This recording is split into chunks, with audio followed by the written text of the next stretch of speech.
Things are getting spicy on the planet Arrakis. We have 4 new houses joining us on the desert planet. These are the Ixians, the Tleilaxu, the CHOAM, and the Richese. They bring several elements to the game of Dune, a game of conquest, diplomacy, and betrayal.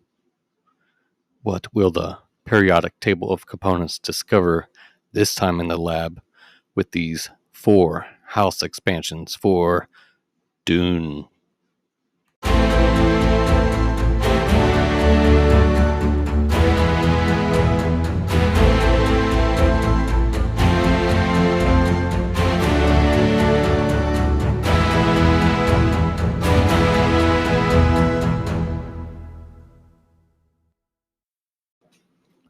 Welcome back to the periodic table of components.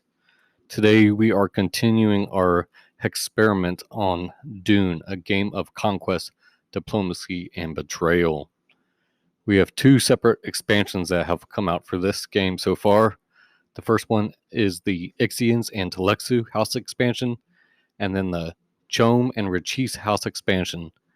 We're going to get into these separately. First, we'll do the Ixians and Tleilaxu, followed by the CHOAM and Richese. And again, this is published by Gale Force 9.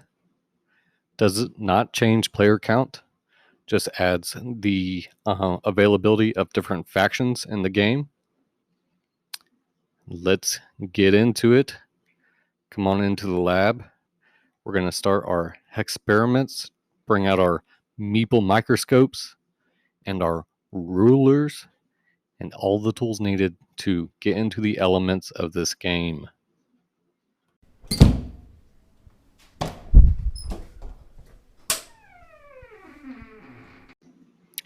Welcome to my lab. We're going to start with the introduction to the Ixian Tleilaxu expansion. Introduction. This expansion is dedicated to everyone who has created or thought about creating new factions or other innovations for the Dune board game. When we created Dune, we followed some unspoken guidelines. 1. The beginning of the book or book series and the beginning of the game are the same point in time.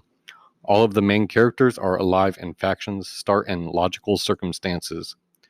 2. We want players of a faction to feel like they are that faction and to find new ways to think and plan. 3. When players play Dune, they create a possible Dune storyline. 4. Every game will be different. Add the Ixians and Tleilaxu factions to your Dune board games and experience new possibilities. Comes from the Future Pastimes design team.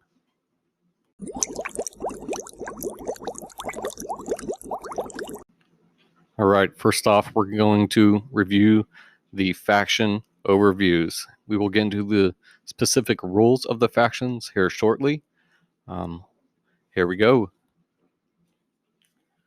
Both the Ixians and the Tleilaxu are integral to the economy of CHOAM and the Imperium.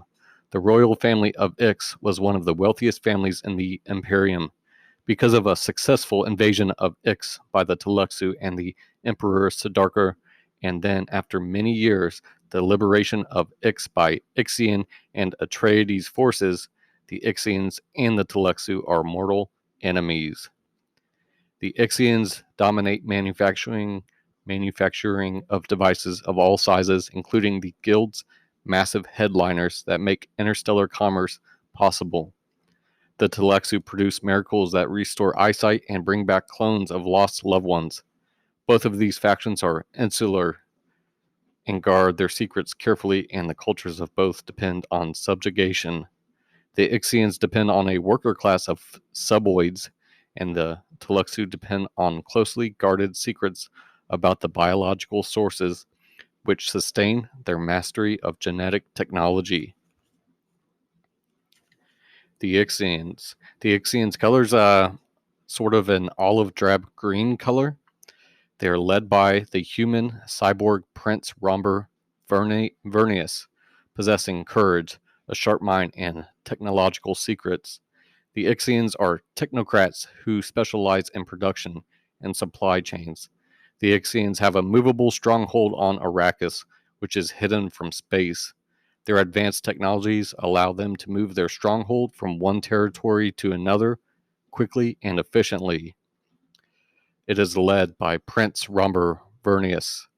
The 5 leaders of this faction are Dominic Vernius, Kitar Pilru, Tessia Vernius, Kalia Vernius, and Kamar Pilru.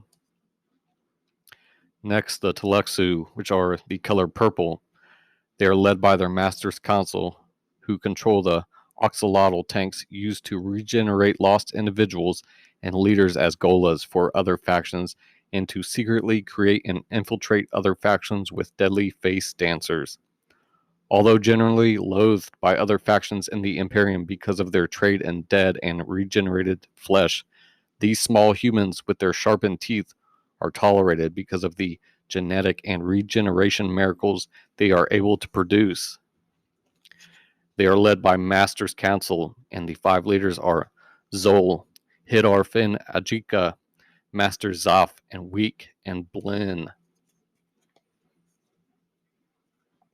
That wraps up the overview of the factions. Let's break out this Meeple microscope and get into the components, followed by the setup for play.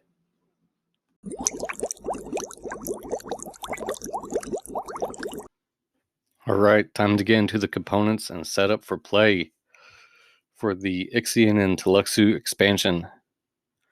Let's first get into the components. This section describes the Ixians and Tleilaxu expansion components and how to incorporate them into the Dune game. Prior to game setup, follow these steps. It comes with the 2 faction sets for the Ixians and the Tleilaxu.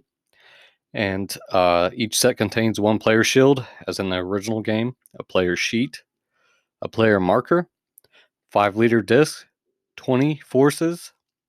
The Ixians also have a hidden mobile stronghold token, which we will be getting into specifically here in a bit.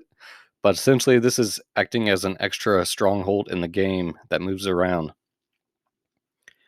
Then we have 14 treachery cards. These just get shuffled into the new treachery card deck when using this faction. You have 1 new spice card, which will get shuffled into the spice deck. Then you have 11 trader cards. Same thing as in the original game. You just add these to the trader deck as usual, and if you're not playing with any of these factions, you remove them. Then you have the Bene Gesserit prediction deck, and those are the same as in the original game. The Bene Gesserit faction gets these to predict who's going to win and what round, and that's going to include a win condition for that faction. Then you have tech tokens. 3 of these come with this expansion. And what these tech tokens do, they're going to add a variant to the game. We have an axolotl tanks token, a highliners token, and a spice production token. And I'm going to explain these in detail in a minute. But essentially, they add a new win condition if you control all 3 of these tech tokens as a stronghold. And they will also increase your spice production and a couple other things. That will be coming up next. And just a quick note, all these expansion cards come with a symbol for this expansion, which is a black circle, essentially. And all of them have them at the bottom, I believe the bottom right of the cards. Correct. Yes, bottom right. All right, and that is the components and setup for play.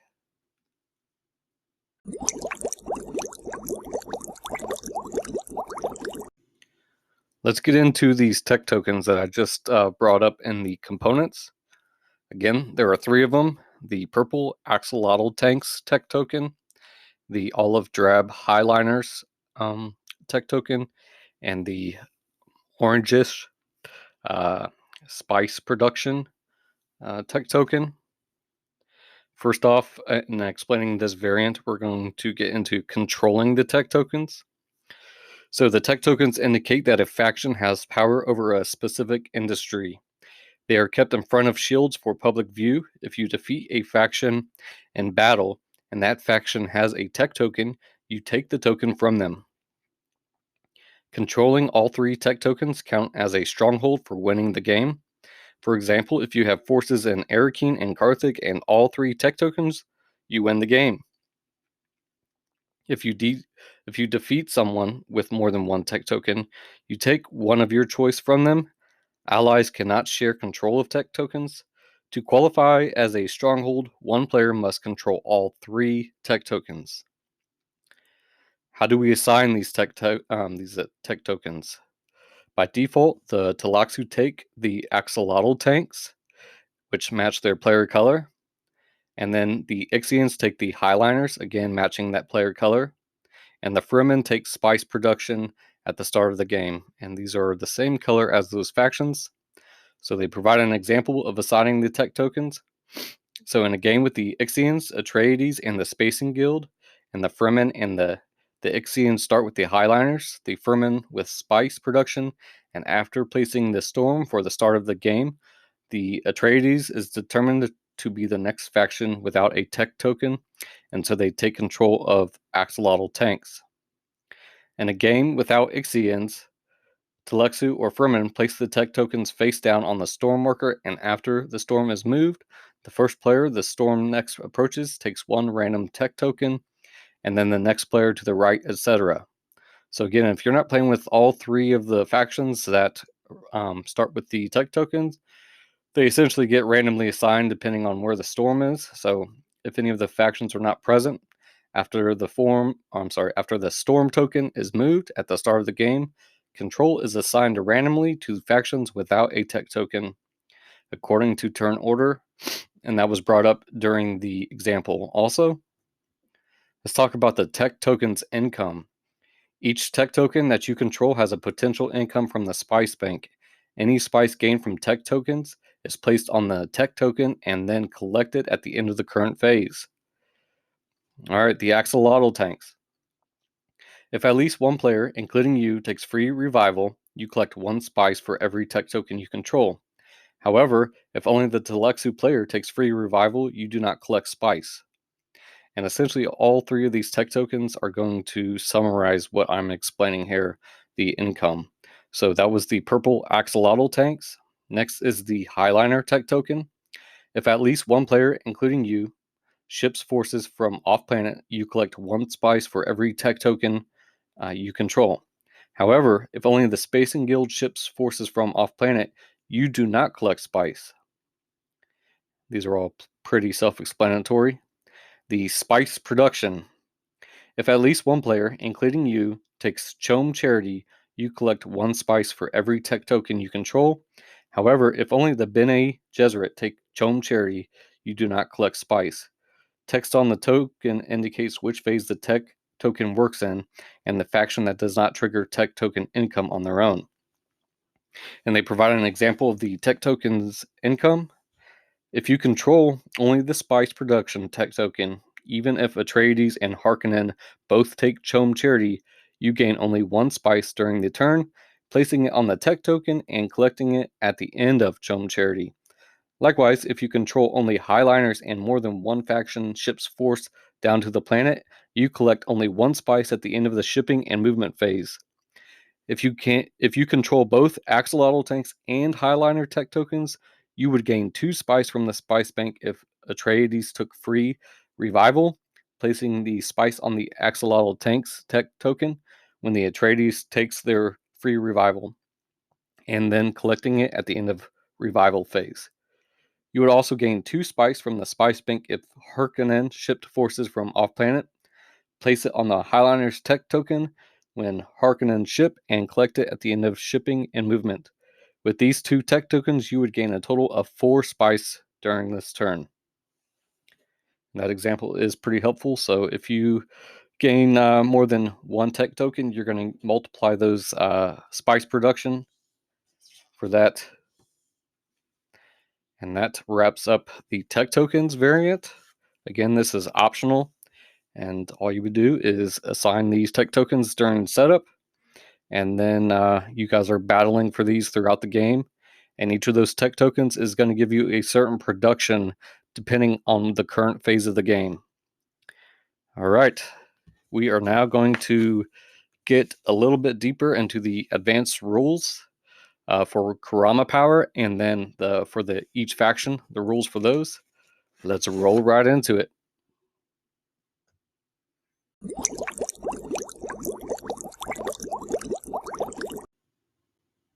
All right, we have the new advanced rules. So we have the special Karama power for the Tleilaxu. You may prevent a player from performing a revival, forces, and or leader.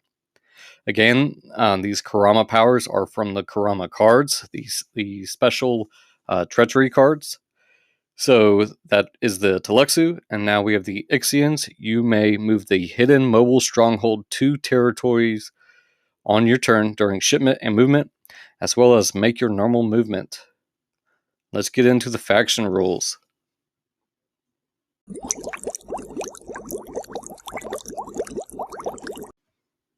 All right, let's get into the faction rules, starting with the Tleilaxu.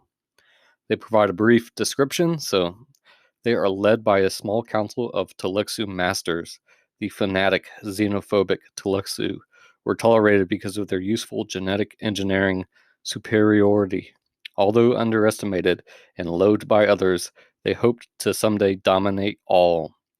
Your strategy: you are handicapped by having no presence on Arrakis to start, and only a small amount of spice until you begin receiving spice for revivals. You will have to bide your time as other factions battle, waiting until you start gaining spice and giving your face dancers a chance to suddenly strike, or get into minor battles early to drive forces to the tanks, and possibly get a face dancer reveal. Use your ability to cycle through face dancers during the Mentat pause to position yourself with a potentially more useful face dancer. All right, starting the game, you will get 20 forces in your reserves that are off planet. You start with 5 spice. You get a free revival of 2 forces. Here are your advantages. You have superior genetic engineering technology. These are face dancers. At the start of the game, you are not dealt trader cards. After traders have been selected and unused trader cards return to the deck, you shuffle the deck and take the top 3 cards. These are your face dancers. When another faction wins a battle, you may reveal their leader to be a face dancer, and the following occurs. 1. The battle still counts as a win for that player. They keep or discard treachery cards, place tokens, and kill leaders in the Tleilaxu tanks, collect spice for any leaders killed, and claim a tech token if appropriate. 2. The face dancer leader is sent to the tanks if it was not already killed, but no spice is collected for it. 3. The remaining forces in the territory go back to their reserves and are placed up to the total of those forces with your Tleilaxu forces from your reserves and or from anywhere on the planet. Once revealed, you do not replace a face dancer, i.e. the trader card, until you have revealed all 3. When that happens, place all 3 cards in the trader deck, shuffle, and draw 3 new face dancers. During the mint tap pause phase, if there is one unrevealed face dancer you wish to replace, you may discard that face dancer, shuffle it into the trader deck, and draw a new face dancer. And the trader cards are acting as your face dancers as you drew them at the beginning of the setup after everybody else got their trader cards. On your revival, the Tleilaxu revival, you have no revival limits and make payments to the spice bank at half price, rounded up. Other factions make revival payments to you. Force revival. You may increase the 3 force revival limit for any other faction to 5. Also, for each faction using free revival or a Gola card, you take 1 spice from the spice bank. On the leader revival, upon request by a faction for a particular one of its leaders in the tanks, you can set a price and, if met, revive that leader, whether it is face up or face down. You may do this, however, only when fewer than 5 of that faction's leaders are in the tanks. When all 5 are there, normal revival rules apply. The Zol. Your leader Zol's value in battle matches the value of the opponent's leader. 0 against a cheap hero, and for collecting spice for his death. Now your alliances. You may revive your allies' forces and leaders at half price, rounded up. Your advanced game advantages. The Golas. When you have fewer than 5 leaders alive, you may revive dead leaders of other factions at your discounted rate and add them to your leader pool up to a limit of 5 total active leaders for your faction. That is the Tleilaxu faction-specific rules.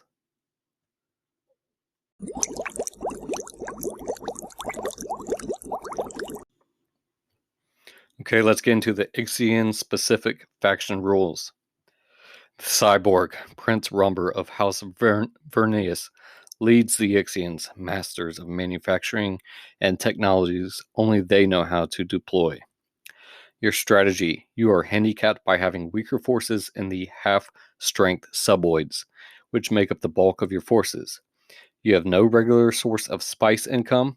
However, tactical placement of your hidden mobile stronghold can position you to acquire spice left behind on the planet. You also have an advantage over other factions because you know what treachery cards are in play, and you can mix in or suppress certain cards during the bidding phase. At the start of the game, you will have 6 forces, 3 cyborgs, and 3 suboids, and the hidden mobile stronghold. Remaining forces and reserves off planet, and you start with 10 spice.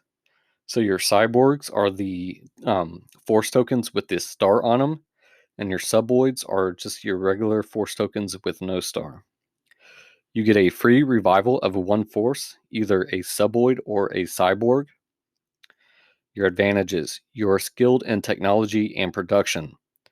At the start of the game, before treachery cards are dealt, draw 1 card for each faction in the game. Choose 1 to keep, shuffle the remaining cards, and deal 1 to each of the other players. Bidding.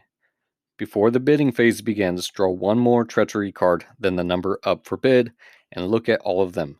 Put 1 card of your choice face down, either on the top or bottom of the deck. Then shuffle the remaining cards and place them face down for the bidding round. Cyborgs and suboids. Cyborgs, your 7 cyborg forces are each worth 2 normal forces in battle, are able to move 2 territories instead of 1 during movement, and can carry 3 spice. Your cyborg forces ship normally, but each cost 3 spice to revive. The suboids. Your 13 suboid forces ship normally but are worth half in battle. When dialing half for a suboid, use the hash marks between the battle wheel numbers as needed. Suboids can also be used to absorb losses after a battle. After battle losses are calculated, any of your surviving suboid forces in that territory can be exchanged for cyborgs you lost in that battle. Suboids can also be used to maintain a presence in a territory, for controlling a stronghold and for collecting and carrying spice normally. Suboids move 2 if accompanied by at least 1 cyborg, or 1 if they are not. Let's get into your hidden mobile stronghold. After the first storm movement at the start of the game, place your hidden mobile stronghold token by pointing it at a sector in any non-stronghold territory. This stronghold counts towards the game win and is protected from worms and storms. Subsequently, before the storm is dialed or revealed, as long as your forces occupy it, you may move your hidden mobile stronghold up to 3 territories, pointing it at a sector in any non-stronghold territory. When you move into, from, or through a sector containing spice, you may immediately collect 2 spice per force in your stronghold. No other faction may ship forces directly into your hidden mobile stronghold or move if they take control. Other factions must move or ship forces into the territory it is pointing at, including the polar sink, and then use one movement to enter. Next is your alliance. After an ally purchases a treachery card during bidding, they may immediately discard it and draw the top card from the deck. Here are your advanced game advantages. Alright, your technology. Once during the bidding round, before bidding begins on a card and before Atreides gets to look at the card, you may take the treachery card about to be bid on, replacing it with one from your hand. Your suboid strength is an advantage, so suboids are always considered half strength for dialing. You can't increase the effectiveness of suboids in battle by spending spice. I wouldn't say that is specifically an advantage like they say in the book. As far as the suboid strength, but we will roll with it on the suboids because I explained to you earlier that they can be used to maintain presence in a territory, um, but they move two if accompanied by at least one cyborg or one if they are not.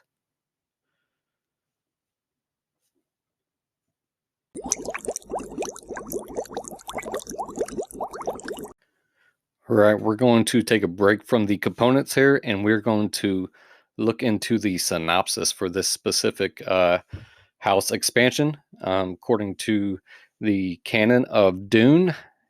And this is from Dune, House Atreides, Dune, House Harkonnen, and Dune, House Carino by Brian Herbert and Kevin J. Anderson. At one time, the Ixians were one of the wealthiest factions in the Imperium. However, they were almost destroyed by the fanatical Tleilaxu, who were convinced that the Ixians were making intelligent machines and violating the most important law of the Imperium. Thou shalt not make a machine in the likeness of a human mind. The Tleilaxu also covered the excellent manufacturing facilities on Ix and felt it was their destiny to use such facilities for a higher purpose. The Tleilaxu knew that they could not conquer Ix on their own, but other forces were at work, and an unexpected nexus was about to provide secret help from House Carino. First, the renowned assassin, Count Hasimir Finring, the childhood friend of the Crown Prince Shaddam Carino V, presented the Tleilaxu with a path forward.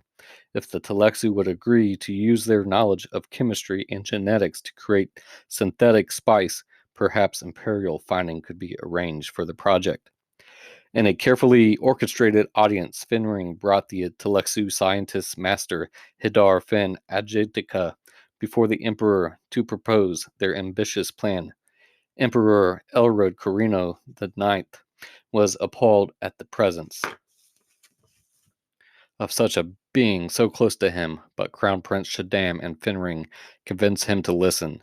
When Elrod learned that the Tleilaxu had determined that synthetic spice was a possibility and they were bringing their secret to him, he was immediately interested. When the Tleilaxu master broached the topic of financing, Emperor Elrod pondered the question and then remembered his hatred of Earl Dominic Vernius of Ix and his anger at losing tax revenue because of more efficient Ixian highliners. And so it was. The Emperor secretly joined a Tleilaxu invasion of Ix by sending the feared Sardaukar disguised as Tleilaxu into the battle. Of course, the Emperor was slowly being poisoned by Finring, so it would be the new Emperor, Shaddam and Finring, who would reap the rewards. If their plan succeeded, they would destroy the planet known as Dune and control the only source of spice in the Imperium. Alas, the plan to create the synthetic spice failed miserably, causing two spectacular guild ship disasters, and the cyborg Romber Vernius, rebel Ixian forces, and his friend Duke Leto and his Atreides forces attacked and regained Ix for House Vernius. Emperor Shaddam IV, of course, disavowed all knowledge of the scheme.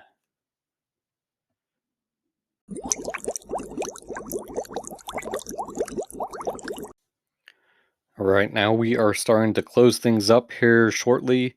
We're going to get into questions and answers regarding some of the rules provided by the rulebook for the Ixians and Tleilaxu expansion. They provide a nice little chart for Karama cards and what to do with those. That'll be next. And then we are going to get into some card clarification and go through the cards that came with this expansion, and we'll wrap things up here. So, questions and answers, Ixians and Tleilaxu. For the Ixians, if the Ixians had two cyborgs and six suboids in a battle and dialed 6, how are losses handled? The answer, the Ixians would need to lose a strength of 6, which could be 2 cyborgs for 4, and 4 suboids for another 2. Then, since they had 2 surviving suboids, they can send those to the tanks and retain the 2 cyborgs. Can the Bene Gesserit ship a spiritual advisor when Ixians ship directly to the hidden mobile stronghold? And the answer is yes. Next, how do you adjust forces dialed if someone uses a Karama card to make Ixian cyborgs half strength?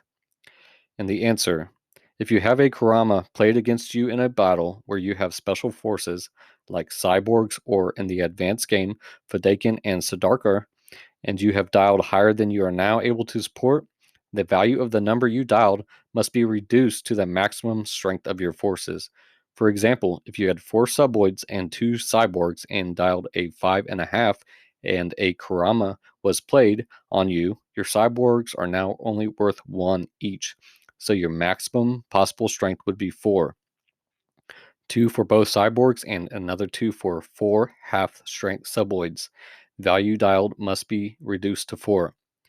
If you didn't dial higher than the strength of your forces present after having a Kurama played on you, the value you dialed remains unchanged, but how you calculate losses will be adjusted. For example, if you had 4 suboids and 2 cyborgs and dialed 2, your maximum strength after the Kurama is 4.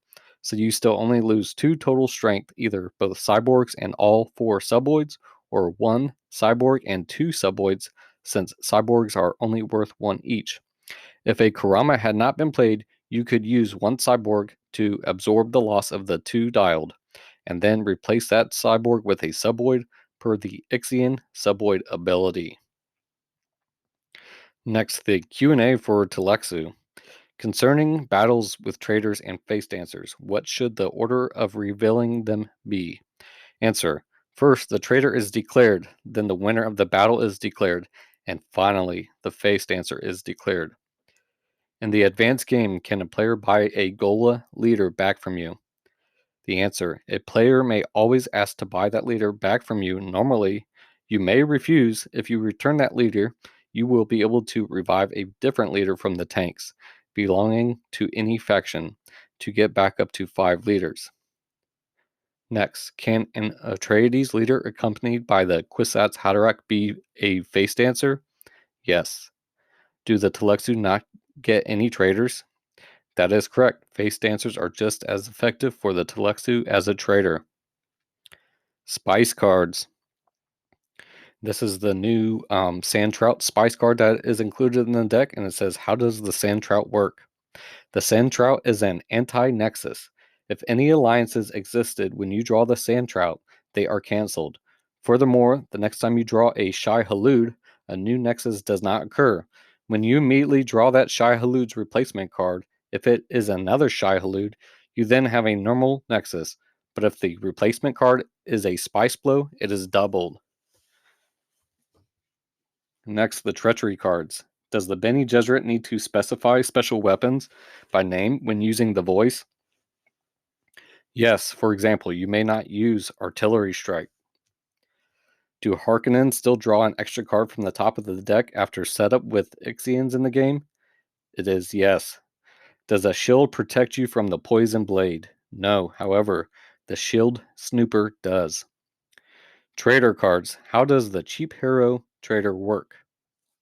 If any player opposing you uses a cheap hero in battle, you may reveal the cheap hero trader card to win that battle. Just like revealing any trader card, the difference is it can be used against multiple players using cheap heroes. Of course, all players will know you have the trader card after the first time you reveal it. Alright, Mobile Stronghold. Can the Mobile Stronghold move into, out of, or through a storm? The answer is no. That is the Q&A for the Ixian and Tleilaxu expansion.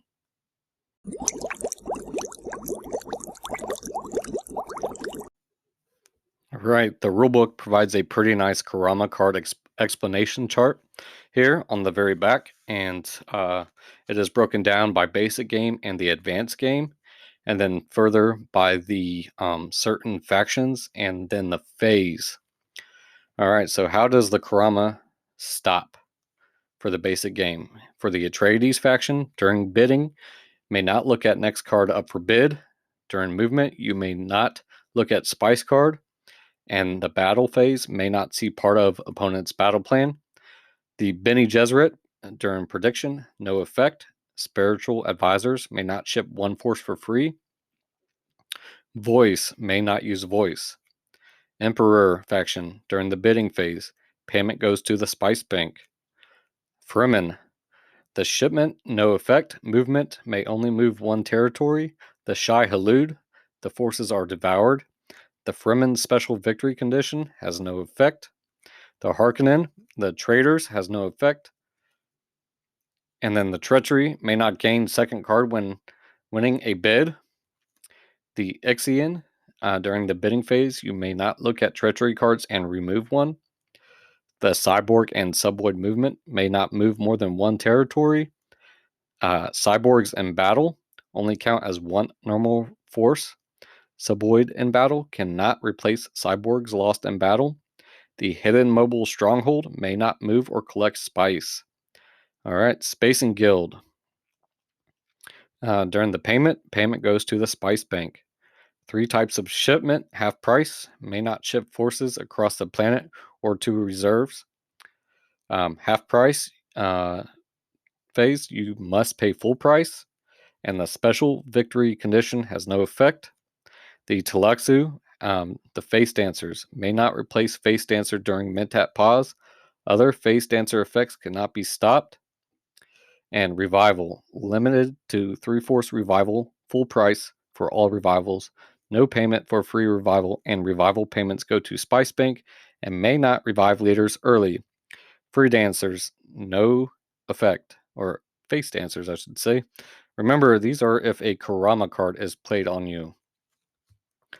Next are the advanced game Karama stop instructions. For the Atreides, if the Kwisatz Haderach is in play, does not add +2 or protect from being a traitor. The Bene Gesserit during charity does not collect the CHOAM charity. The Karama may not use worthless card as Karama. Advisors may not ship one force for free. Fighters must remain as advisors. Intrusion may not flip to advisors. And battle must remain as advisors. The Emperor, the Siddharkar, only count as one normal force. The Fremen, Storm Rule, may not look at the Storm card. Worms may not place additional worms this round. Storm losses, all forces are lost to Storm. The Fedaykin, forces do not count as 2 each. And for battles, must pay spice to count full strength. Play before dialing. The Harkonnen, for the captured leaders, you may not capture a leader. The Ixian, technology, subvoid strength. Okay, so for the Ixian technology, may not replace a treachery card, and for the subvoid strength, no effect. Space and Guild, ship and move phase, must go in turn order, play when Space and Guild attempts to change order of turn. And Tleilaxu, Golas, may not revive another player's leader this turn. That wraps up the Karama, so that explanation there is quite handy if there are any questions that come up during the Karama. If somebody plays that card on you, you can just refer to that chart. And we are going to roll into card clarification.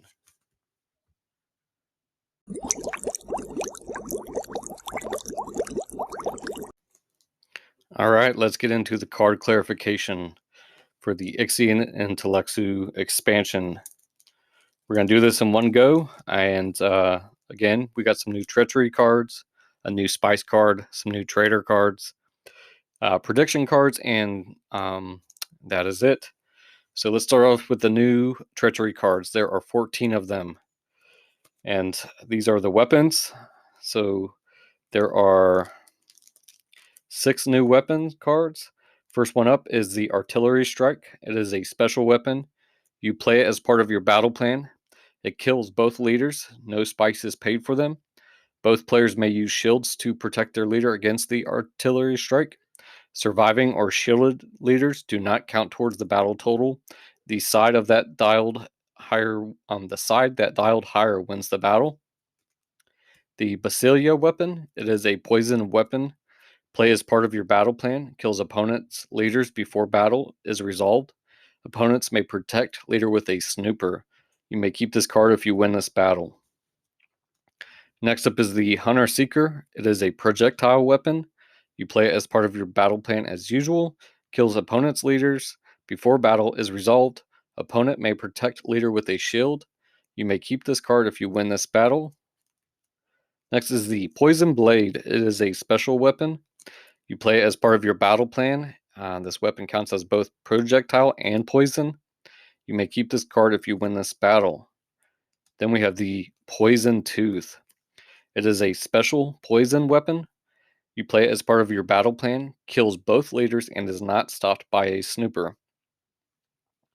After seeing the battle results, you may choose not to use this weapon. Next is the Weirding Way. It counts as a special, as defense or weapon, depending on how you use it. So you play it as part of your battle plan. It counts as a projectile weapon, unless played with another weapon. In that case, it counts as a projectile defense. You may keep this card if you win this battle. Next are the defense treachery cards. It is first one's up is Chemistry, and there are 4 of these, by the way. Chemistry is a special weapon, defense, and weapon, depending on how you use it. You play it as part of your battle plan. It counts as a poison defense, unless played with another defense. In that case, it counts as a poison weapon. And you may keep this card if you win this battle. Next is the Shield. Play as part of your battle plan. Protects your leader from a projectile weapon in this battle. And you may keep this card if you win this battle. Next is the Special Defense Shield Snooper. You play it as part of your battle plan. Counts as both a shield, as a projectile defense, and snooper for poison defense. You may keep this card if you win this battle. Lastly is the Snooper. It is a poison defense. Play as part of your battle plan. Protects your leader from a poison weapon in this battle. You may keep this card if you win this battle. Here are our special treachery cards. First one up is the Amal. At the beginning of any phase, cause all players to discard half of the spice behind their shields, rounded up to the spice bank. Next is the Harvester. It is a special spice blow. Played just after a spice blow comes up, doubles the spice blow. Place double the amount of spice in the territory. Next is the Thumper. Played during spice blow. It is a special. Play at the beginning of Spice Blow phase instead of revealing the next Spice Blow card.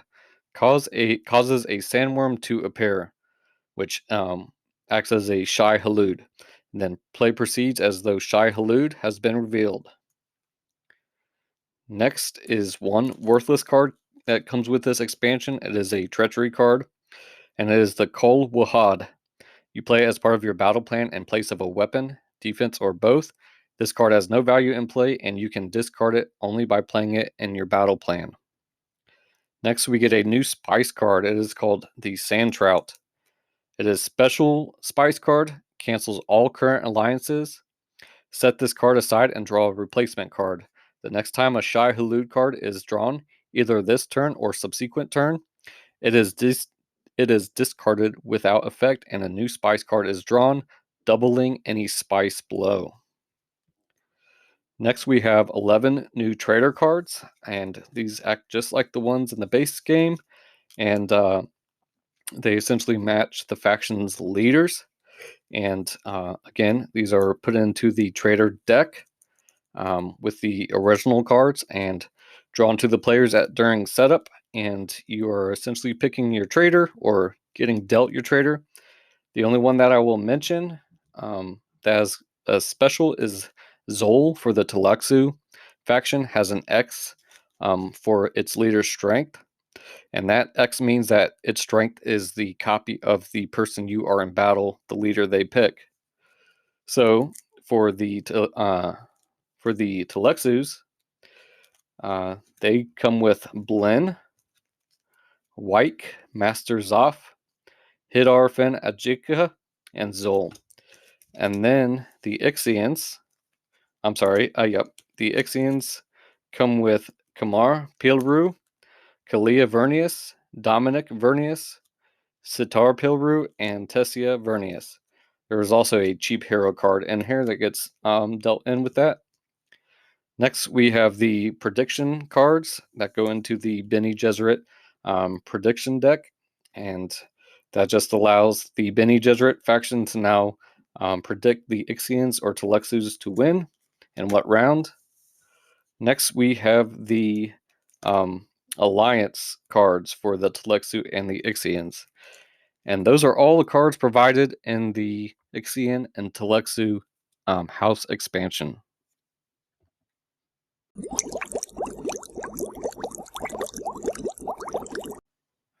All right, we're wrapping up the Ixian and Tleilaxu expansion. Let's go through the credits, and then we're going to roll right into the CHOAM and Richese house expansion.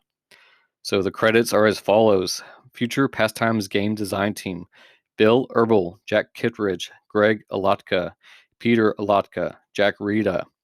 Playtesting: Ian Allen, Brad Johnson, Charles Hildebrandt, Bill Dyer, Ray Farrell, Phil Petrie, Leonard Landry, Stuart Latwood. Technical advice: Brian Herbert, Kevin J. Anderson, Byron Merritt. Special thank you to Robert Blantz, Chris Tanley. Genuine entertainment producer is Joe LaFavi, and producers are Peter Simonovich, John Paul Brisagati. Graphic design: Casey Davies and Victor Pesh. Artwork is Ilya Brunavotsky, and again, published by Gale Force 9 Games.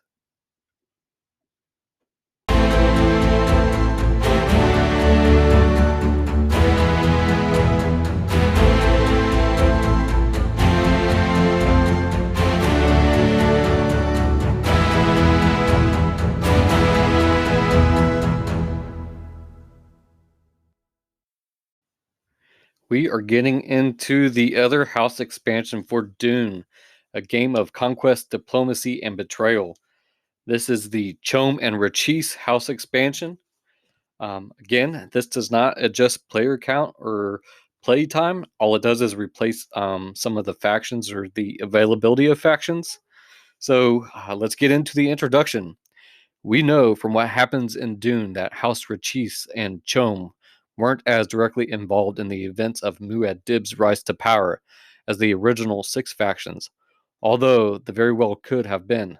The Richese were in charge of governing spice production on Arrakis before they were supplemented by the Harkonnens, and the major noble houses controlling CHOAM were forever scheming to undermine the Emperor's rule.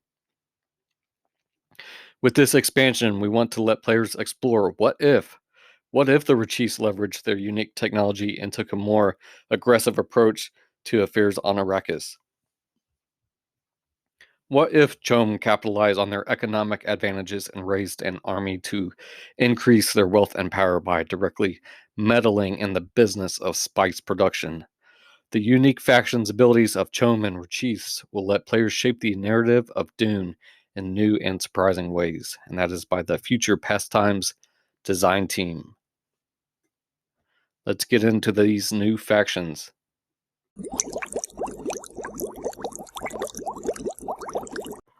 Alright, again, the new factions are the House Richese and the combined Honnett Ober Advancer Mercentiles, or CHOAM. House Richese, just like the Ixians, had a well-earned reputation for ingenuity and created important technological inventions, but Count Ilben Richese suffered a number of business blunders that threatened to bankrupt their fortunes. After being ousted from governing Arrakis, they were reduced to selling off important creations simply to raise enough funds to continue their efforts to compete. The combined Hannah Ober Advancer Mercentiles, or CHOAM, controlled much of the economic affairs across the cosmos and had a keen interest in Arrakis above and beyond spice production. Because of its control of interplanetary commerce, CHOAM was the largest single source of wealth in the Imperium. Influence in CHOAM was a major focus of political maneuvering in the Imperium, both to maximize dividends and also to skim profits. The leaders and bureaucrats of CHOAM were dedicated to controlling vital products that enriched the great houses and CHOAM itself. All right, so getting a little bit more into CHOAM, the combined Hana Ober Advancer Mercantiles has operated largely behind the scenes, yet CHOAM is deeply involved with all economic affairs throughout the Imperium. It is led by CHOAM Ur Director Melina Aru. The leaders are Rajiv Lonoin, Francos Aru, Lady Jama, Duke Verdun, Viscount Toll, and Auditor. CHOAM have an additional leader, the Auditor, in the advanced game. The Richese, let me back up the CHOAM. Their token is black and red, and the Richese is a gray. Count Ilbin Richese leads the Richese family as they struggle to regain their status as manufacturers of valuable must-have technology. It is led by Count Ilbin Richese, and the leaders are Ein Calamar, Lady Helena, Flinto Kinnis, Haloa Rund, and Talus Bolt. Let's get into the components.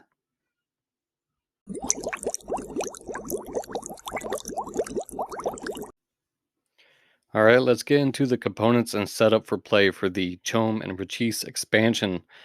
All right. This is essentially going to tell you how to incorporate this into the base game. So prior to game setup, follow these steps. You'll have 2 new faction sets, which are just like the base game. So each set contains a player shield, a player sheet, a player marker, 5 leader discs, 20 forces, 2 alliance cards. The Richese has 3 no field tokens, which I will get into shortly. The CHOAM has 1 inflation token. And then we have 11 trader cards. You add these to the trader deck as instructed. As usual, remove the cards for all factions that are not in play from the trader deck. You'll have 2 prediction cards. You add these to the Bene Gesserit prediction deck. 14 leader skill cards. Use the leader skill card variant described. I will get into that here shortly. If you choose not to use it, simply put these cards in the box. Also, you have a Stronghold variant, which uses 6 Stronghold cards. If you decide not to use this variant, put them back in the box. You have 2 new Treachery cards. Actually, the way they have it broken down is maybe a little confusing. I'm going to say there are 13 new Treachery cards. That's how many come with this. But 2 of those are the Poison Tooth and Artillery Strike. They replace the ones from the Ixian and Tleilaxu expansion. And then you get 2 Karama cards. These updated Karama cards replace the Karama cards in the core game.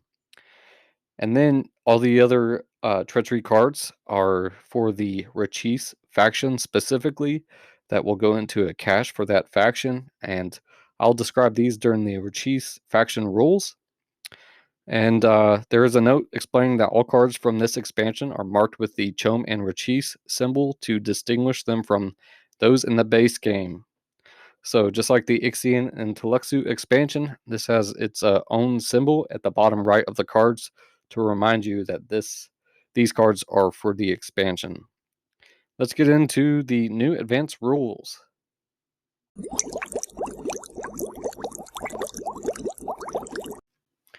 All right, couple notes on the advanced rules with this expansion. So the new Karama powers for the CHOAM is you may discard any treachery cards, even worthless cards, from your hand at any time and gain 3 spice each. The Richese, you may pay 3 spice at any time to buy one of your Richese treachery cards, secretly choosing which one. And some clarifications on the rules regarding the discard pile. It is not public information and may not be searched unless an effect allows you to do so. And they give an example of one of the new cards called a Null Trophy box, which we will get into here shortly. And now we are getting into the faction rules.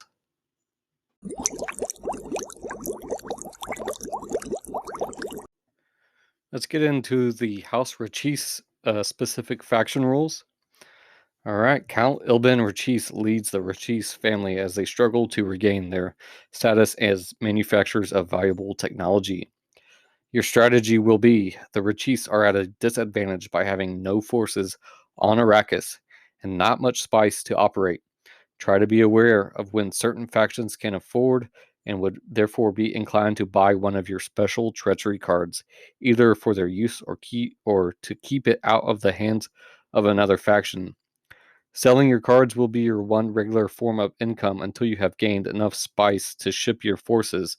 Use your no-field tokens to get forces on the planet cheaply, but also to confuse your opponents about how many forces are present. At the start of the game, you get 20 forces in your reserves, which are off-planet. You start with 5 spice. You have a separate cache of 10 Richese treachery cards, marked with your faction symbol. These cards are not part of your hand. You also have 3 no-field tokens, numbered 0, 3, and 5. We'll get into the no-field tokens here in a second. And you get a free revival of 2 forces. And again, those 10 Richese treachery cards have the same back as all the other treachery cards. They just have the Richese symbol at the top right. And your advantages for this faction include you have alternative technology. So during the bidding phase, at the start of each bidding round, one fewer card is put up for auction. You must reveal and auction one Richese treachery card from your cache, either a once round or silent auction. See below, which I will get into those in a minute. Ignoring normal bidding order, your card may be the first card for bid or the last, and you announce which it will be before the Ixians would use their bidding advantage.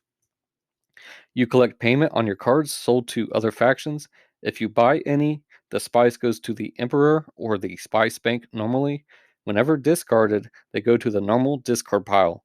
Your cards can't be bought or acquired with a Karama.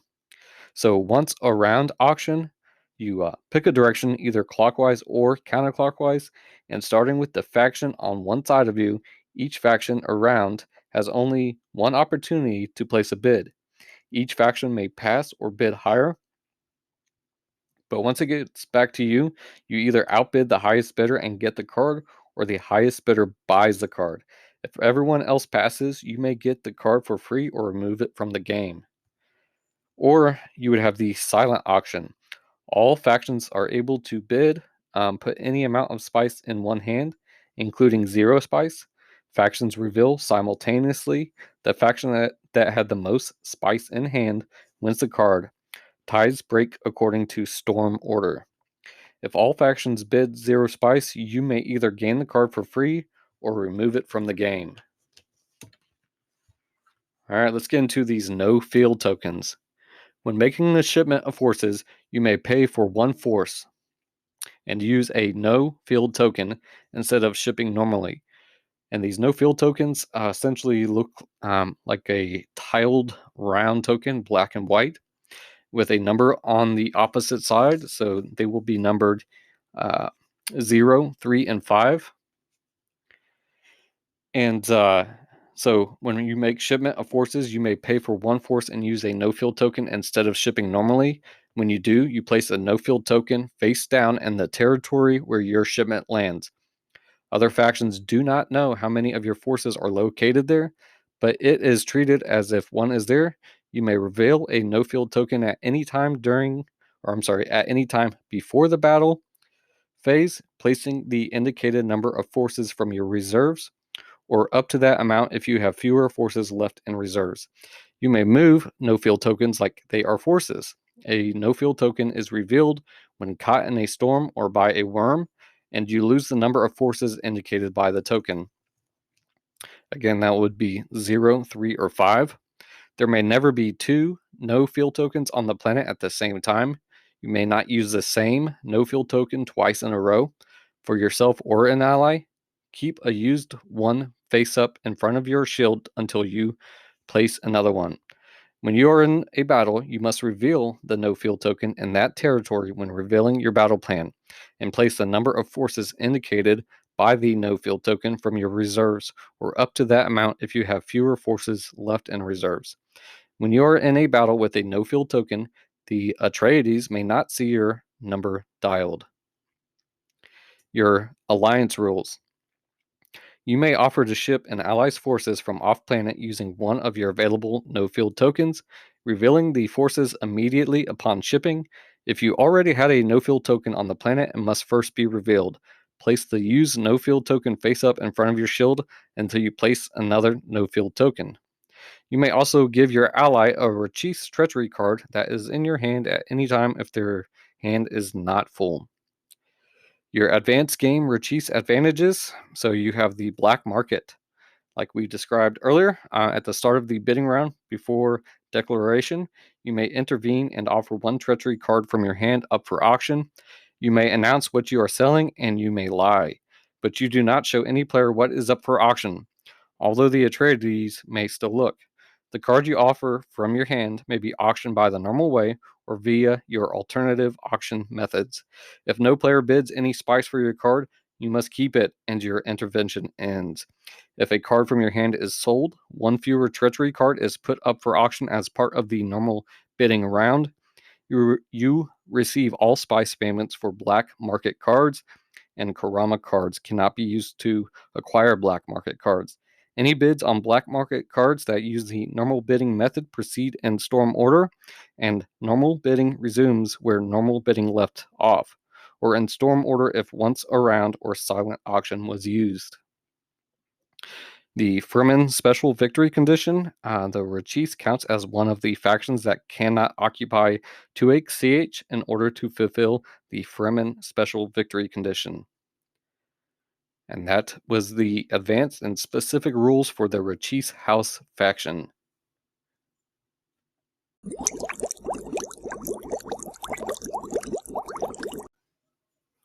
All right, let's get into the CHOAM faction, their specific rules. So the CHOAM, the Combined Haunted Ober Advancer Mercentiles, has operated largely behind the scenes, yet is deeply involved with all economic affairs throughout the Imperium. Your strategy. Your leaders are fairly weak, but you have a pretty steady income, so you should try to stockpile treachery cards until you have an impressive hand of them. You also start with no forces on the planet and must ship them all in. For this reason, you may want to wait until you can attack with a large force. Being able to collect spice for CHOAM charity and then double the collection at a key moment will help you get to gain cards and still be able to afford revival and shipping, especially if done at a time when others aren't collecting charity. The faction rules. At start, you get 20 forces in your reserves off planet. You start with 2 spice, but you get 0 free revival forces. The advantage is you can manipulate the economy. So during the CHOAM charity phase, each turn, you collect 2 spice for each faction in the game during CHOAM charity before any factions collect. So if it is a 6-player game, you would get 12 spice at the beginning of CHOAM charity. But if another faction collects CHOAM charity during that phase, it is paid to them from your spice. And some notes regarding treachery cards.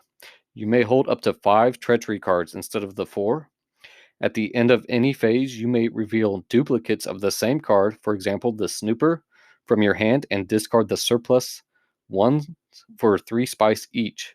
You may also discard worthless cards for 2 spice each. Alternatively, you may discard worthless cards for special effects in the following manner as applicable.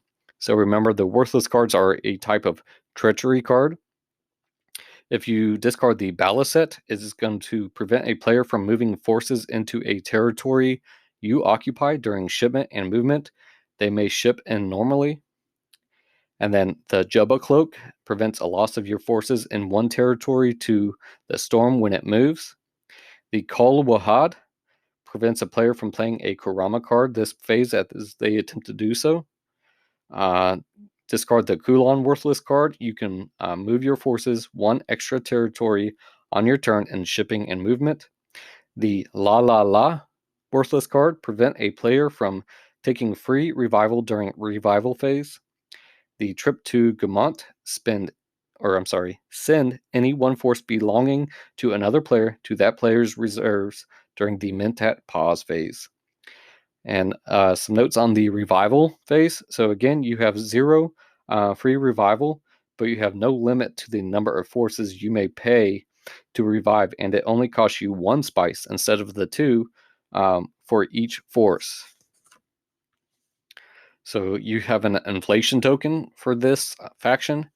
During the Mentat pause phase, you may place your inflation token on the CHOAM charity phase of the phase track with either the double or cancel side face up. So this token is two-sided. In the following game turn, CHOAM charity, including the amount you collect from your charity advantage, is either doubled or canceled, depending on what side of that token is flipped, face up. So it is including the amount you collect from your charity advantage is either doubled or canceled for that turn, even for the Bene Gesserit in the advanced game. And the next Mentat pause, flip the inflation token to the other side. If the token has already been flipped, you instead remove it from the game. So, no bribes can be made when your inflation token is in play with the double side face up. And essentially that token shows the hand of the CHOAM and with a 2 of the spice on it, and the other side shows 0. The one with the double spice is the double side of the token.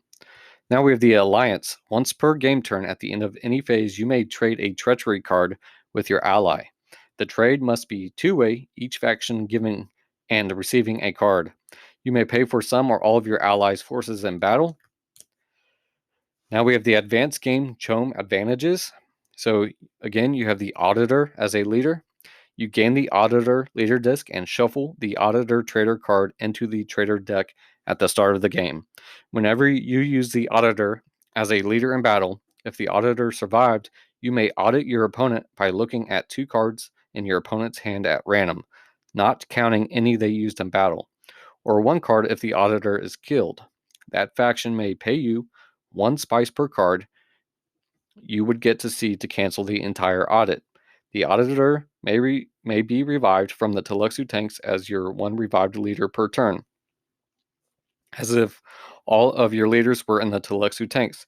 The Auditor cannot be a Gola for the Tleilaxu, nor captured by the Harkonnens. Also, the Auditor cannot be assigned a leader skill card, which we will explain in a minute. So your forces, when other players pay spice for their forces in battle, half of the spice, rounded down, goes to you. When you pay spice for forces, it goes to the spice bank. None of the spice goes to you if a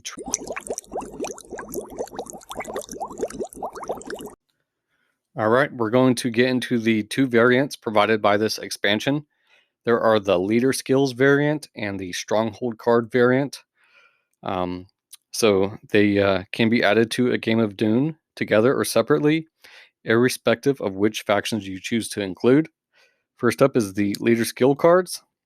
Leader Skill cards provide each faction with a unique advantage assigned to one of the leader discs, making them a skilled leader. When using leader skill cards, the game setup steps are slightly different. After step 1, the positions and the Bene Gesserit predictions proceed to treachery. Deal out treachery cards, including the Ixian's start of game advantage. Then deal out 2 leader skill cards to each faction. Each player chooses 1 to keep and shuffles the other back into the leader skills deck. Play the card you keep face up in front of your faction shield, then choose one of your leader discs to play face up next to your leader skill card. This leader has that skill for as long as they are alive. Afterward, complete setup from traders on. Leader skills give you a special bonus or ability for as long as the skilled leader is alive and the card is face up in play. There is also a more powerful or additional advantage when the skilled leader is in battle. Skills are applied in the current battle unless your skilled leader is killed in that battle. A leader skill must be used before a faction ability, for example, the Mentat skill before Atreides' prescience.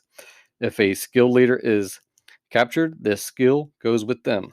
When you must choose a leader for a battle, you may either leave the skilled leader face up in front of your faction shield or take it and the leader skill card behind the shield. When you use that skilled leader, place it in your wheel with the leader skill card, along with any treachery cards normally.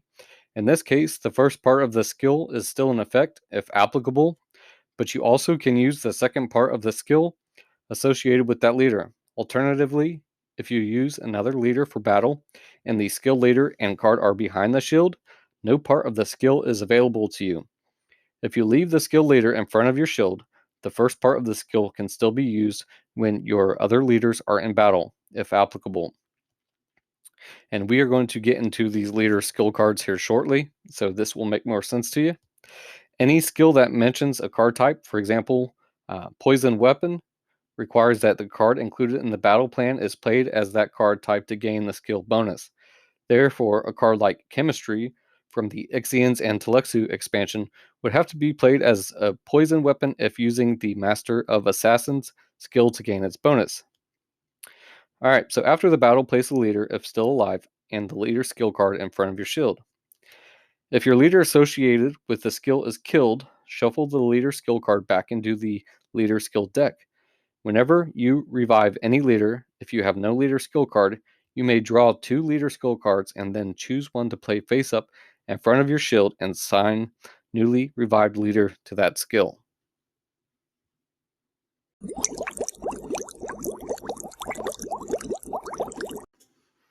Alright, next we have the Advanced Stronghold cards variant.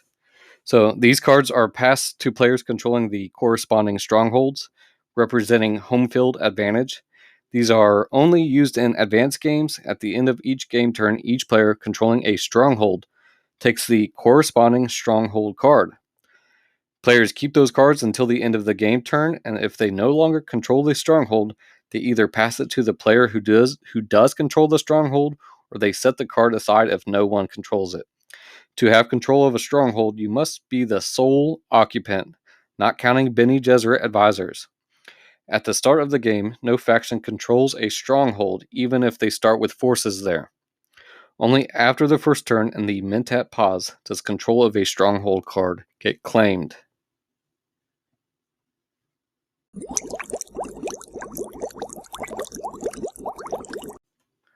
Alright, let's get into the synopsis of this expansion, the CHOAM and the Richese canon from the Dune series. So this is from Dune, House Atreides, Dune, House Harkonnen, and Dune, Duke of Caladan by Brian Herbert and Kevin J. Anderson. After being replaced by House Harkonnen as the governors of Arrakis, as well as losing valuable Highliner contracts to the Ixians, House Richese was on the verge of financial ruin. Only the possibility of reviving the innovation of no-field technology could save Count Ilban Richese and his family's fortunes. Meanwhile, the leaders of CHOAM, under the stewardship of Director Melina Aru, were secretly working to undermine the Emperor's authority and reign of power. External events forced CHOAM to act more aggressively in acquiring spice and working to transform the Imperium forever.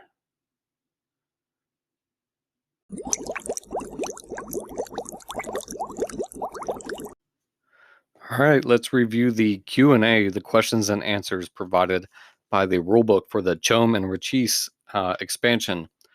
So, under the CHOAM, what happens if CHOAM uses Trip to Gamut on Richese at a location where they have a no-field token? The answer is the no-field token must be revealed and one Richese force placed there would return to reserves. If none are there, the card is still considered used. Does CHOAM's Charity Advantage by itself trigger the spice production tech token? And the answer is no.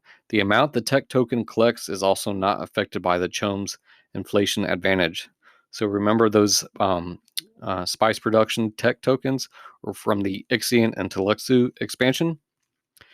If CHOAM uses their Auditor leader disc and their opponent has only one card, will a one spice payment cancel the audit? And the answer is yes. The payment only needs to be as many spice as cards CHOAM could see. Additionally, you may not offer a partial payment to simply reduce the number of cards CHOAM may see. Next, does CHOAM get one spice if another player uses the Air-Keen Stronghold card? And the answer is yes, they would get half rounded down of that player's spice paid for forces, counting the 2 paid by the card from the spice bank. If CHOAM holds Shield Snooper and a Snooper, can they use their Treachery Advantage to discard the Snooper? And the answer is no. The cards must be the same. Portable Snooper is also not the same as Snooper. Next are the Richese expansion questions and answers. So if Richese does not reveal a no-field token in a territory with spice, do they collect 2 spice or 3 if they have ornithopters? And it is a yes. The no-field token is considered 1 force for all effects until revealed, even if it is the 0 no-field. If an ally of Ixian's buys a Richese Treachery card or a black market card, can they discard it and take the top card of the Treachery deck? And the answer is not with a Richese Treachery card, but they can with a black market card, even if that turns out to be a Richese Treachery card. Next, does Harkonnen get a second card for free from the Treachery deck when buying a Richese Treachery card and for black market cards? Yes for both questions. Next, what if you have a 0 no-field token in a battle? Do you still play a leader? Yes, and you may play Treachery cards normally, including a cheap hero in lieu of a leader. Can Richese in a battle with a no-field token dial a number of forces higher than what they have in their reserves? No. Does a shipment with a no-field token activate the Highliner tech token? Yes, unless Richese uses the no-field token to ship Guild as an ally. Can you play Juice of Sappho during a Richese once a round auction to go last? Yes, you may. If Richese ships an ally's forces with a no-field token, does someone have to pay any spice for the shipment? The answer is yes, 1 spice if shipped to a stronghold, and 2 if shipped elsewhere. Either player may pay the spice to Guild or the spice bank if the Guild is not present. Next, can you take the Nullentropy box card from the discard pile when using the Nullentropy box card? No. How does the Richese auction work with Ixian's bidding advantage? The answer: if the Richese goes first, it precedes the Ixian's bidding advantage. If Richese goes last, they reveal the card they are auctioning once the normal bidding is completed. In either case, Ixians will draw 1 fewer card for each card that Richese puts up for auction that game turn. Black market and or the Richese Treachery.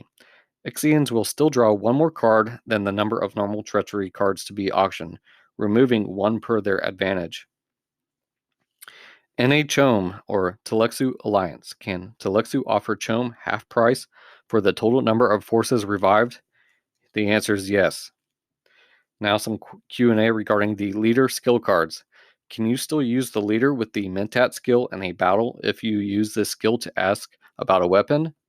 The answer is yes. The Mentat skill effects takes place before battle plans are made, so you may use the effect and then still take that leader behind your shield to potentially use in battle. Does Zoel copy the bonus a leader disc has from a skill like Mentat or Swordmaster or Ganaz? No, Zoel only copies the leader disc value and not anything that is added to it like a skill or Kwisatz Haderach.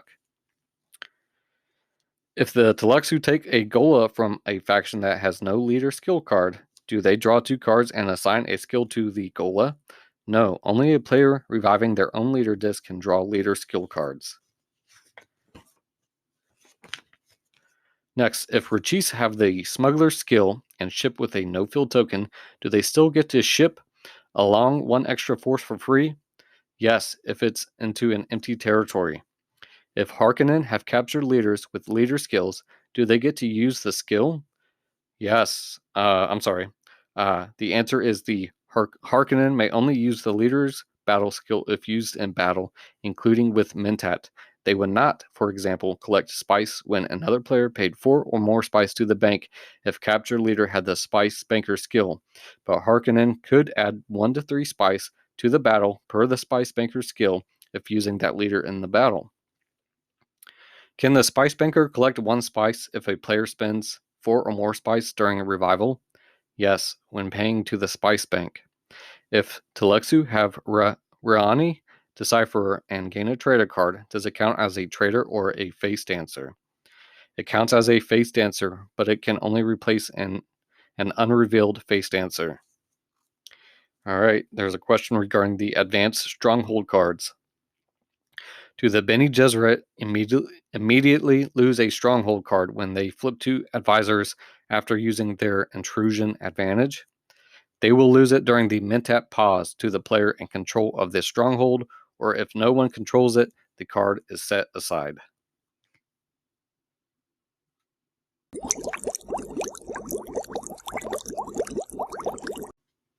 All right, let's get into the card clarification for the CHOAM and Richese House expansion. So again, you're going to get 2 Alliance cards in this set, and those are exactly like the Alliance cards in the original game, the base game. And there's one for Richese, and there's one for CHOAM. And essentially, you mix this into the Alliance deck if you are using these factions. And then you are going to get trader cards, 11 of these, and they match the leaders of these new factions, the CHOAM and the Richese. Again, the CHOAM have the Auditor, which is 6, and then the Richese have the 5 leaders. I'll go through these quickly. So the Richese have Haloa Run, Telis Bolt, Flinto Kinnis, Lady Helena, and Ein Calamar. And they all state that when battle plans are revealed, if this leader is used by your opponent, you immediately win this battle and lose nothing. Even if a laser gun and shield are revealed, enemy leader is killed, and you receive its fighting strength and spice. Both players lose if both their leaders are traders, and neither player gets any spice. The CHOAM trader cards are the Viscount Toll, the Auditor, the Rajiv Londin, the Duke Verdun, Lady Jama, and Francos Aru. All right. Again, those say the same thing as the original trader cards. Next, we have the prediction cards, 2 of them provided with this set for the Bene Gesserit prediction deck. And they simply just state the faction. So one for Richese and one for CHOAM for the Bene Gesserit to predict those to win. And then we have some treachery cards. So again, we have the 2 Karama treachery cards. And these are going to replace the ones in the core game. So you pull those old ones out and put these one in, and I'm going to read their special. After game setup and factions have completed their at start actions, use this card to stop one use of a faction advantage, including alliance abilities. When a player attempts to use it when used on faction advantages during battle, this must be played before battle plans are revealed, or this card may be used to do either of these things when appropriate.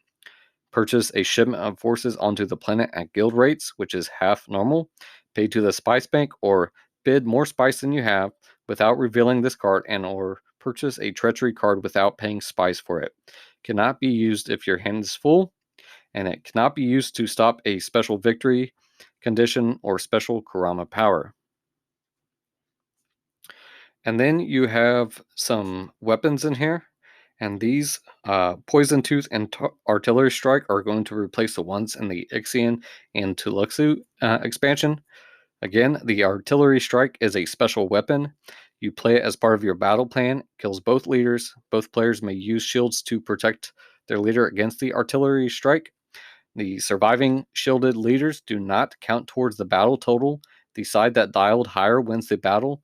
No spice is collected for any leader killed in this battle, and you discard it after use.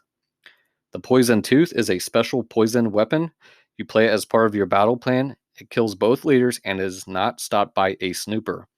After seeing the battle results, you may choose not to use this weapon. If you win the battle and did not use this card, you may keep it. Otherwise, it is discarded. Let's get into the House Richese specific treachery cards. Remember, these are going to go in their personal cache. And you have a personal Karama card. You have a Mirror Weapon. It's a special weapon. You play as part of your battle plan, copies your opponent's weapon. If they reveal and if their treachery card counts as a weapon, you must use your weapons first. If your order matters, discard after use. The Stone Burner is a special weapon. You choose after battle plans are revealed. Both leaders are killed, or both leaders in this battle do not count their strength if they otherwise survived. In either case, the player with the higher number of undialed force tokens wins the battle. Dialed forces are lost normally, discard after use. The Portable Snooper is a poison defense.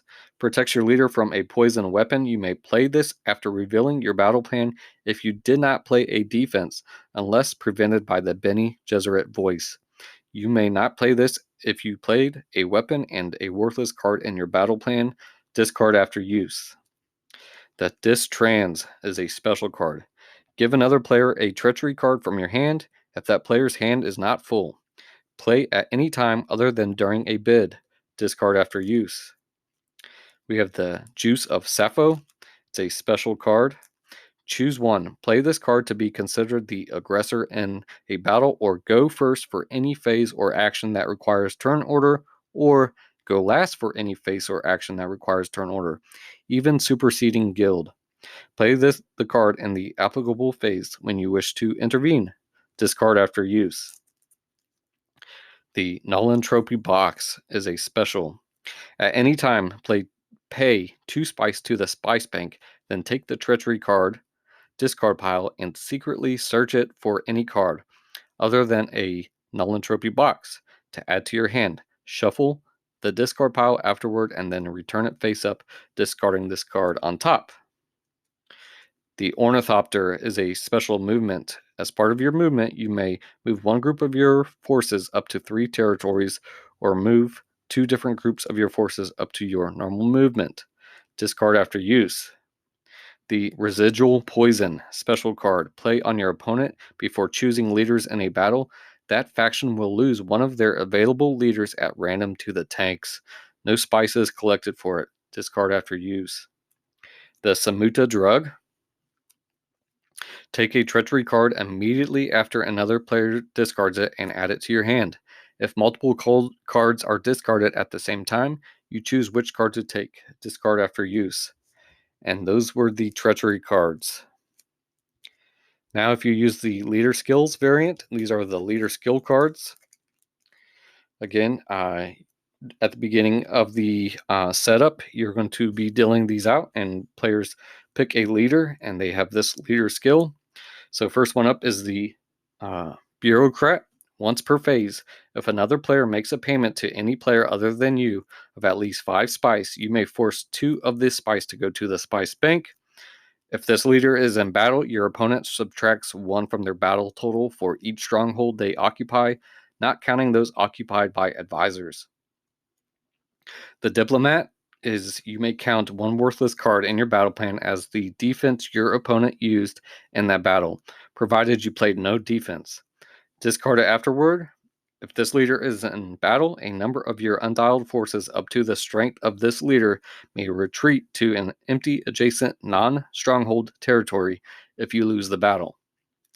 Killer Medic. Add a +1 to your other leader disc when using a poison defense.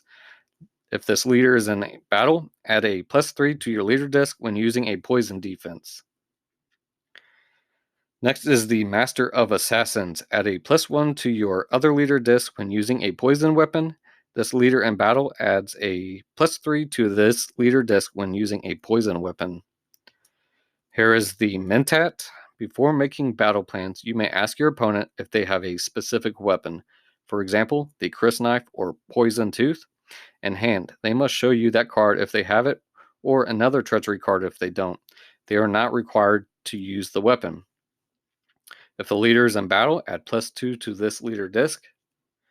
The Planetologist. Add 1 to your movement to a maximum of 3, or you may move forces from 2 different territories in a single movement if they have the same destination. This leader in battle. Reveal 1 green special card other than a cheap hero, example, Harj or Thumper, as part of your battle plan in place of a weapon, and add +2 to this leader disc. Discard it after the battle. The Prana Bindu Adept. Add a +1 to your other leader disc when using a projectile defense. This leader in battle, add a +1 to this leader disc when using a projectile defense. The Rihanna Decipherer. If you win a battle, secretly peek at 2 random cards in the trader deck, then reshuffle it. This leader in battle, if you win the battle, you may draw 2 trader cards from the deck. Keep 1 card by revealing an unused trader card you hold and then shuffling it and the other card you drew back into the deck. Next is the Sandmaster. If you move any number of your forces into or through a territory containing spice, you may immediately collect 1 spice from that territory once per territory. If this leader is in battle, adds 3 more spice to a territory you are in that has spice after winning a battle there. Next is the Smuggler. Whenever you ship forces from off-planet to an empty territory, you may bring 1 additional force for free. If this leader is in battle, collect 1 spice for each point of strength of this leader from the territory this battle is in. If spice is present when battle plans are revealed. Spice Banker. Once per phase, if another player makes a payment to the spice bank of at least 4 spice, you gain 1 spice, placing it in front of your shield and collecting it in the Mentat pause. If this leader is in battle, you may spend 1 to 3 of your spice as part of your battle plan and add that amount to your leader disc. This is separate from any spice paid to count your forces as full strength. The Souk Graduate. When you win a battle and you lose forces, return 1 to your reserves instead of going to the Tleilaxu tanks. This leader is in battle.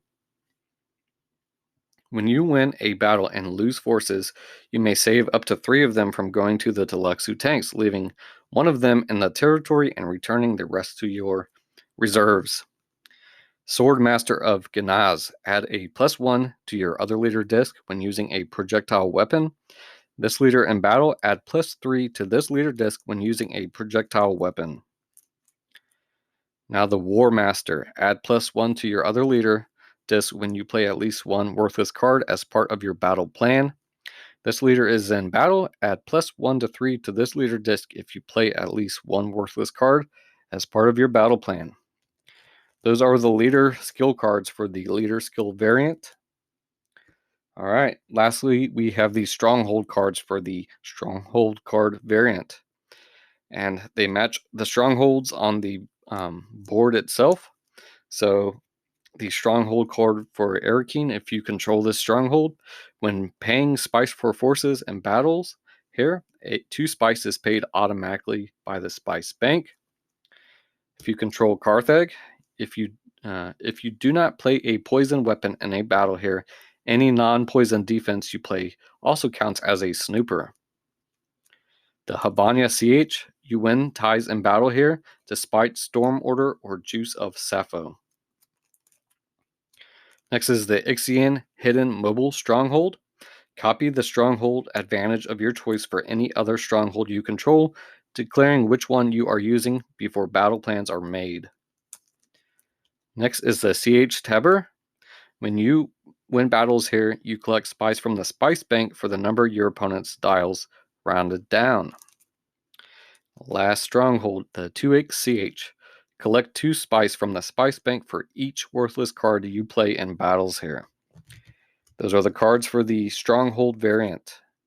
That buttons up the card clarification for the CHOAM Richese house expansion. We're going to close things out here.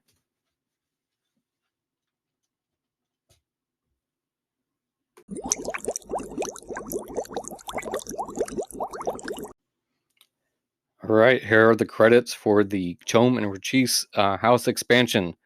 The Future Pastimes game design team: Bill Urbale, Jack Kittredge, Greg Alatka, Peter Alatka, Jack Rita. Special thanks goes to Taylor Amy, Ian Allen, Burke Aslan, John Arnold, Dylan Blatt, Bill Dyer, Ray Farrell, Ben Finkel, George Hamilton, William Hanners, Charles Hildebrandt, Brad Johnson, Jan Pearson, Marcus Porter, Amir Rob Vogel, Eric Robinson, Chris Ross, Zavon Sacco, Garrison Watts, Andrew Wu. Technical advice from Brian Herbert, Kevin J. Anderson, and Byron Merritt. Genuine entertainment producer, Joe LaFavi. Producers are Peter Simonovich, John Paul Brisagati. Graphic design, Casey Davies. Thanks to Battlefront Studios, Chris Townley, Rob Blank, and Phil Yates. And the art goes to Salvig Reed.